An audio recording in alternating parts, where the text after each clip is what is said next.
श्री स्वामी समर्थ। आजच्या व्हिडिओमध्ये आपण मकर संक्रांतीचे महत्त्व, मुहूर्त आणि साहित्य अशी संपूर्ण माहिती पाहणार आहोत। व्हिडिओ शेवटपर्यंत नक्की पहा। यावेळी षटतिळा एकादशी आणि संक्रांत सोबत आलेली असून फक्त याच एकादशीला उपवास असताना हे तिळगुळ खाता येते। या दिवशी 6 प्रकारे तिळाचा उपयोग करणे पुण्यदायी आहे। 1. तीळ स्नान। स्नानाच्या पाण्यात थोडे तीळ टाकून त्याने स्नान करावे। 2. तिळाचे उटणे। तिळाचे पावडर शरीराला लावून स्नान करावे। 3. तिळाने तर्पण व पितरांप्रती काळे तिळगुळ युक्त जलाने तर्पण करावे। 4. तिळाचे दान। तिळाच्या पदार्थांचे सत्पात्री दान करावे। मंदिरात देवालाही तिळगुळाचा नैवेद्य दाखवावा। तिळाने हवन करणे। तीळ भक्षण। आपल्या आहारात तिळाचे पदार्थ खावे। संक्रांतीचे महत्त्व काय ते आता पाहूया। फार वर्षापूर्वी संकारसूर नावाचा एक राक्षस होता। तो लोकांना फार पीडा देई। त्याला मारण्यासाठी देवीने संक्रांतीचे रूप घेतले। या संक्रांती देवीने संकारासुराला ठार केले आणि लोकांना सुखी केले।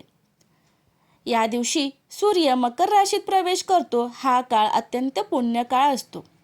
मकर संक्रांतीचे महत्त्व, माहिती व सौभाग्यवतींनी ही पूजा कशी करावी ते पाहूया। मकर संक्रांत पुण्यकाळ। संक्रांतीची पर्वकाळ बुधवार 14 जानेवारी 2026 दुपारी 3:06 ते सायंकाळी 6:02 आहे। या पर्वकाळामध्ये धार्मिक कृत्य, दान धर्म इत्यादी करावीत। पूजा साहित्य।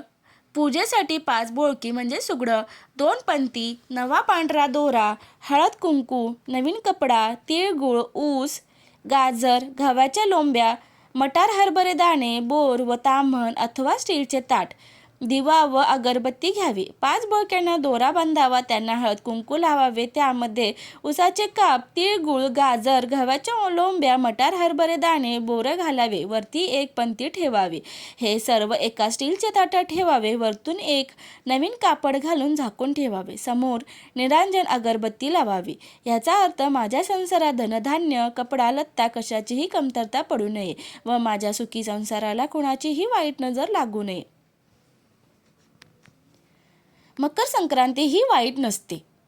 संक्रांत आली हा शब्दप्रयोगही आपण चुकीचा अर्थ वापरत असतो। दिनमान वाढत जाणे, त्याच दिवशी शिशिर ऋतूचा प्रारंभ झाला। मकर राशीला तिळगुळ देण्याची प्रथा आहे। तीळ हे थंडीमध्ये शरीराला आरोग्यदायी असताना मतभेद, भांडण, वितुष्ट, द्वेष, मत्सर, अबोला दूर करून मकर संक्रांतीचा सण गोडी, प्रेम वाढवितो, स्नेहाचे नाते निर्माण करतो। मकर संक्रांतीच्या वेळी काही अफवा पसरवितात, त्यावर विश्वास ठेवू नका। तसेच अफवा पसरवू नका। दाते पंचांगानुसार हळदी कुंकू रथसप्तमीपर्यंत करता येते। पूजा मांडण्याची पद्धत ही वेगवेगळ्या भागानुसार वेगवेगळी असू शकते। व्हिडिओ आवडल्यास व्हिडिओला लाईक, शेअर आणि सबस्क्राईब करायला विसरू नका। धन्यवाद।